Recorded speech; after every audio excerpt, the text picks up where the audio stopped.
LWO1 WeatherNet. Liftoff conditions looking pretty good. EFTS is ready for launch. Ignition. Liftoff. Falcon 9 has cleared the tower.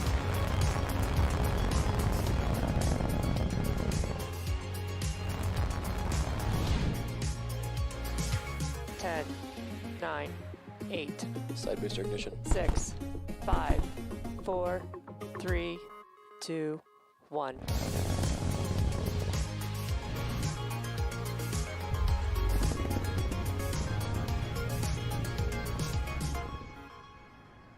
Good afternoon. It's Wednesday, June 30th, and we're here at SpaceX's headquarters in Hawthorne, California.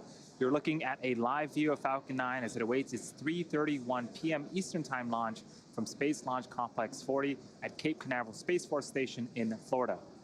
My name is Andy Tran. I'm a production supervisor here at SpaceX. Welcome to the webcast for SpaceX's Transporter 2 mission. It's our second dedicated smallsat rideshare program launch and second launch, or 20th launch of 2021. For those of you who joined us yesterday, you know that we got all the way down to T-minus 11 seconds, but had to stand down from our launch attempt due to rotary aircraft entering the keep-out zone.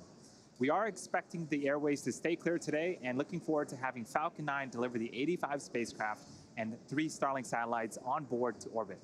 Now this includes CubeSats, microsats, and orbital transfer vehicles, sometimes called space tugs, which will deploy their spacecraft after separating from Falcon 9.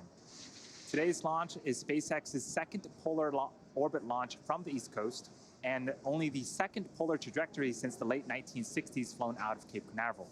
A polar orbit is one in which satellites pass above the North and South poles as opposed to the equator. SpaceX has worked closely with the Air Force and the FAA to create a trajectory that meets the necessary safety requirements for flight. So far, everything's looking like a great day for a rocket launch at the Cape, and with liftoff in just under 10 minutes, let's take a closer look at Falcon 9. The 2-stage vehicle is standing about 229 feet tall, or slightly taller than a 21-story building. It's named after the Millennium Falcon from Star Wars, and the number 9 indicates the number of Merlin 1D engines on the first stage. Today's mission is the 8th flight for this particular booster. That bottom 2/3 of the vehicle is the first stage. Its objective is to accelerate the vehicle through the Earth's atmosphere to space and then separate from the rest of the rocket. From there, it will make its way back to Earth and target a landing on land this afternoon on Landing Zone 1, which is the pad that you see on screen right now. And if you're an Eastern Florida resident, you might even be able to see Falcon 9 over the ocean, or also hear one or more of the sonic booms as Falcon 9 makes its way back to land. On top of the first stage is the black carbon fiber inner stage. It connects the 2 stages and houses the pneumatic pushers that allow the first and second stage to separate during flight. And then on top of the inner stage is the Falcon 9 second stage, which takes the payload to its eventual destination in orbit. After the first stage separates about 2.5 minutes into flight, the second stage will then carry the 88 spacecraft to orbit. Similar to the first transporter mission, we'll be flying a fuel dome payload tray, which is essentially a small platform mounted on the back end of the second stage fuel dome that will release a handful of spacecraft today. This is worth mentioning as we expect this tray to obstruct one of our 2 MVAC views during flight. At the top of the rocket, you'll notice a large nose cone. This is called the fairing. Encapsulated inside the fairing are all 88 satellites, protecting them until the vehicle is outside of the Earth's atmosphere, at which point the fairing separates to expose the satellites to space. For today's mission, our fairing is making its 3rd flight, and we're also going to be attempting to recover the fairing halves from the water following landing with our chartered recovery vessel, HOS Briarwood. The chief engineer held a technical poll at T-minus 60 minutes, and the launch director held a propellant load and launch go, no-go poll at T-minus 38 minutes. Since the T-minus 35-minute mark, Falcon 9 has been loading propellants. The vehicle is a bipropellant vehicle, which means it uses 2 types of propellants. For fuel, a refined form of kerosene called RP1, and for oxidizer, super chilled liquid oxygen, we also refer to that as LOX. Currently, RP1 is fully loaded on the second stage and almost fully loaded on the first stage. Liquid oxygen loading is currently underway. We're also loading helium into storage vessels on the first and second stages. We take cold helium and run it through heat exchangers on the Merlin engines, and this hot helium is used to fill the empty volume in the tanks created by the engine pumps pulling propellant out of the stage. A few seconds ago, engine chill began. This is where we opened the pre-valves between the first stage prop tanks and the 9 Merlin engines. This allows a little bit of cold liquid oxygen to flow into the turbopumps, bringing them down to a temperature close to that of the super chill propellant that will soon be flowing through the engines at liftoff. We're at T-minus 6 minutes and 30 seconds and counting. The vehicle is healthy. We're tracking no issues so far. The range is standing by to support, and the weather is green for today's liftoff. All systems continue to be go for an on-time liftoff at 3:31 p.m. Eastern Time. Stage 1 RP1 load is complete. Today's launch will mark SpaceX's 20th mission of the year and the 127th mission to date. Of the 9 missions flown so far this year, 18 were on reused booster, and will be the 8th flight for this booster flying on today's mission. Now, if you look at all of the Falcon 9 missions SpaceX has flown to date, half have been flown on flight-proven boosters. Reusability allows SpaceX to fly the most expensive parts of the rocket, which in turn drives down the cost of space access. It also allows us to increase our launch cadence and provide more flight opportunities for our customers like those on board today's mission. In fact, last year, we launched more than any other launch provider in the world. If you've been keeping track, you know our first transporter mission launched a record-breaking 143 spacecraft. And while there are fewer customer spacecrafts on board today's compared to Transporter 1, we're actually launching more mass to orbit on this mission than the previous one. SpaceX is targeting 3 dedicated rideshare flights to sun-synchronous orbits per year, and we also offer opportunities for a ride to orbit on our Starlink missions, which launch every couple of weeks. Small satellites can ride to space on SpaceX's Falcon 9, Falcon Heavy, as well as Starship in the not-too-distant future. We are under 5 minutes from liftoff. Falcon 9 is now moving into the final stages of the countdown. In a few moments here, the strongback will begin to open up its clamp arms, and once open, it will begin to retract away from the rocket to its pre-launch position, about 2 degrees away from the vehicle. And as Falcon 9 lifts off, hydraulic arms will continue to pull the strongback further away to provide clearance for liftoff. So there was the call out for the clamp arms to start opening up. They are situated right at the bottom of the fairing there.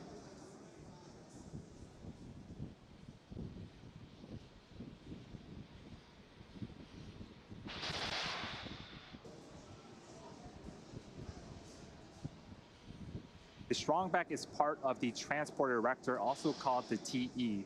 The TE's job is to roll Falcon 9 out to the launch pad, raise it to a vertical launch position, also route power, fluids, and communication to both the rocket and satellite. The TE has a launch mount that the first stage is clamped to, and the strongback that is hinged to that launch mount. And you can start to hear the hiss and pop of pressure venting from the rocket and the plumbing in the transporter erector. At this stage, the strongback should be reclined to its pre-launch position, again 2 degrees away from the vehicle.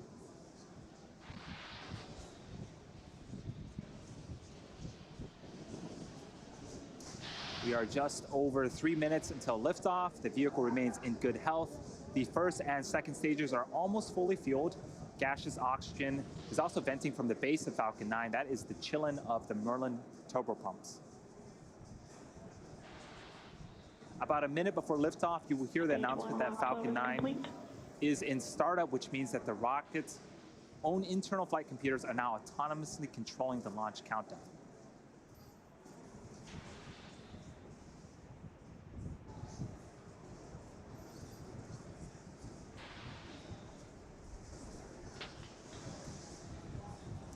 This is a great shot of the fairing, and inside that fairing again are the 88 spacecraft as part of the Transporter 2 mission.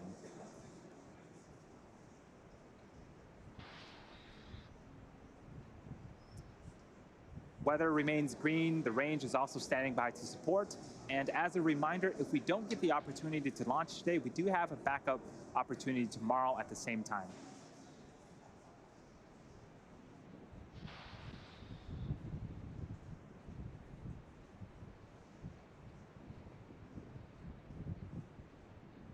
Stage 2 LOX load is complete.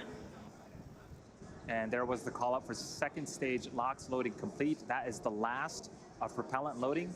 Falcon 9 is now fully fueled and ready for liftoff in about 1 minute and 40 seconds.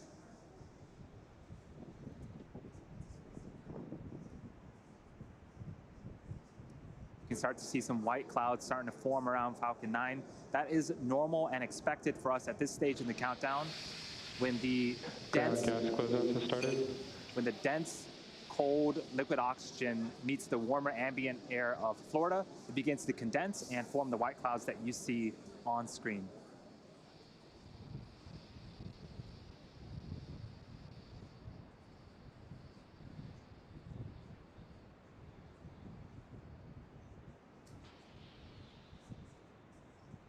Falcon is in startup. Falcon 9 is in startup. You can start to hear some of the cheers here in Hawthorne. The first and second stages are beginning to pressurize for launch.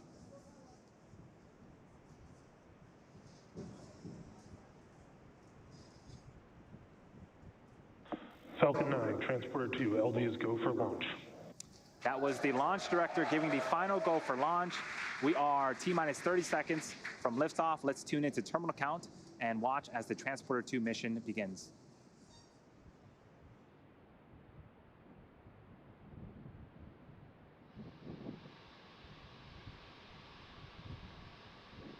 T-minus 15 seconds. 10, 9, 8, 7, 6, 5, 4, 3, 2, 1, 0. Ignition and liftoff.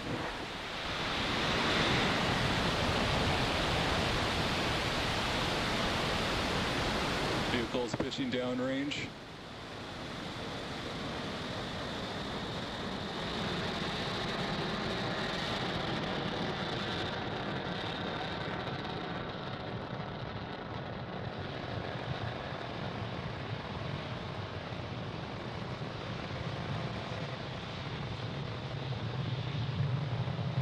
First stage chamber pressure is nominal.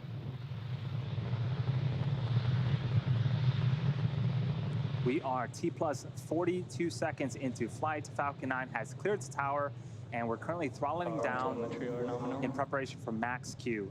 That should be coming up in about 20 seconds. Max Q is where the vehicle will experience the highest amount of aerodynamic pressures.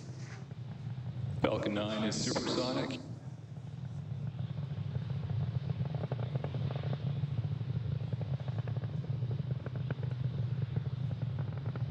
Max Q. And you heard the call out. We've passed the period of maximum aerodynamic pressure. Falcon 9 is now headed south along the Florida coast. All is looking good with the first stage trajectory. We have 5 events coming up in quick succession in about a minute. The first is main engine cutoff, also known as MECO, followed by stage separation, where the 2 stages will separate from one another.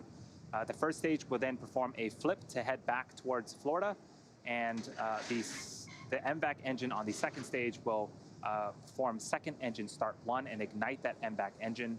Then the first stage will also begin its first of 3 burns, the boost back burn.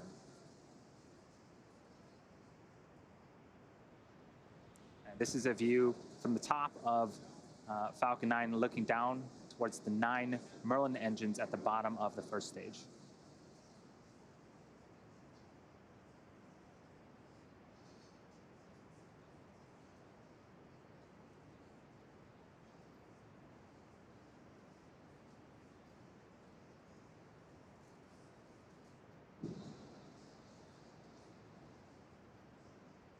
Stage separation confirmed.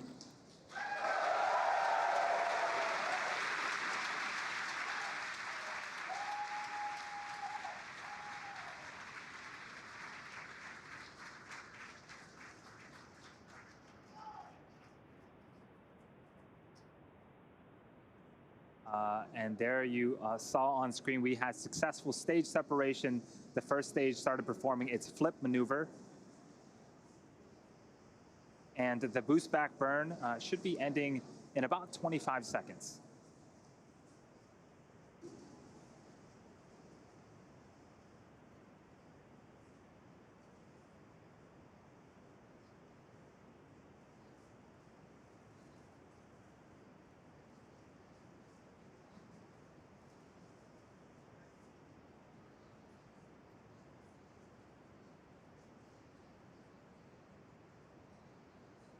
Stage 1 boost back shutdown.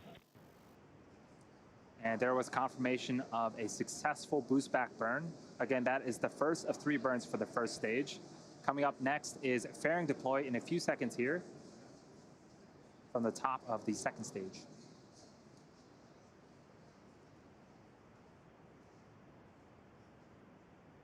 Burn separation confirmed.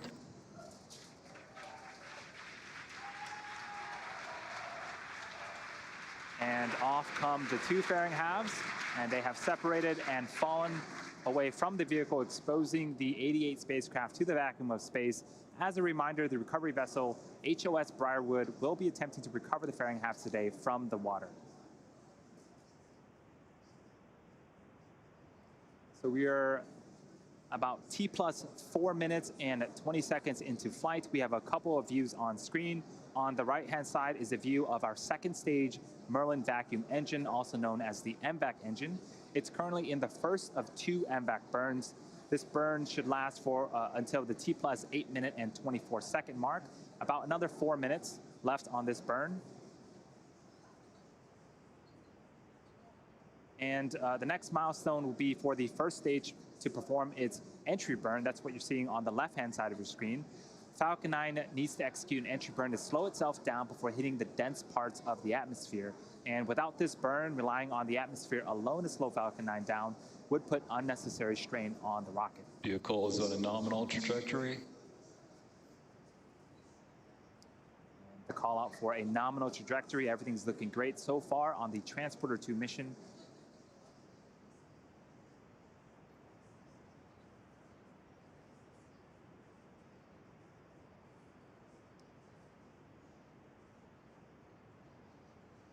You also notice some honeycomb-like structures have deployed on the first stage on the left-hand side. Those are our 4 hypersonic grid fins positioned at the base of the inner stage. They help to orient the rocket during reentry by moving the center of pressure. There's also some plumes of gas coming out. This is cold nitrogen gas, which helps with attitude control. Both are essential to make sure that we have a nice targeted landing back on landing zone 1 later on in today's mission. The second burn, the entry burn, is coming up in about 30 seconds. Watch for that on the left-hand side. You can also see there's a speedometer of sorts on the bottom left-hand side. That tracks the speed of the first stage, and when we begin the entry burn, we'll start to reduce the speed, and shortly after the entry burn ends, we'll hit the denser parts of the atmosphere and also begin to further reduce our velocity as the first stage continues to make its way back towards Earth.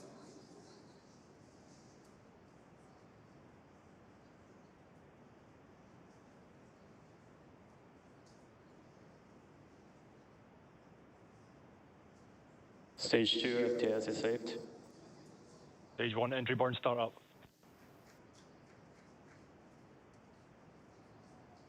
There's the call out, and you can see on screen 3 Merlin engines have relit and are currently slowing down the first stage.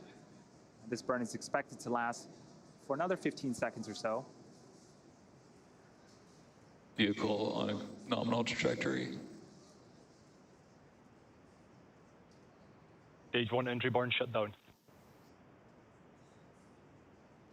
And successful completion of our second of 3 burns. As I mentioned earlier, we are going to be attempting to recover the booster for an 8th time back on land at landing zone 1. The first stage has 1 more burn left, the landing burn. It begins just before we touch down and provides the booster with a soft descent before we land. At the same time Falcon lands, we are expecting Sequel 1 of our second stage. That's second engine cutoff. And shortly after that, we'll be entering a coast phase. And you can see the Florida coast and landing zone 1 are approaching on the left-hand side of the screen as this booster makes its attempt to land for an 8th time. This is a great shot of the first stage coming down with its landing burn. Stage 2 internal guidance.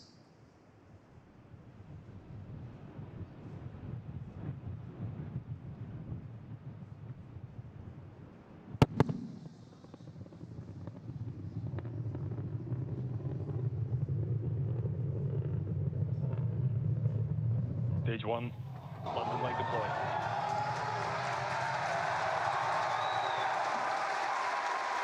That was as smooth as I'd seen it. We had phenomenal shots all the way through the landing burn. You heard the sonic booms. This booster has landed for the 8th time. That is the 89th recovery of an orbital class rocket. Stage 1 nominal landing confirmed. And what a way to start Nominal off the orbit Transporter insertion. 2 mission. At the same time, we did have successful second stage, second engine cutoff, and confirmation of a nominal orbital insertion. We are now going to coast for the next 45 minutes or so while we wait for second engine start 2. Just a few minutes after that, we'll begin to deploy the 88 spacecraft on board this mission. We will see you back here around the T plus 53 minute and 30 second mark.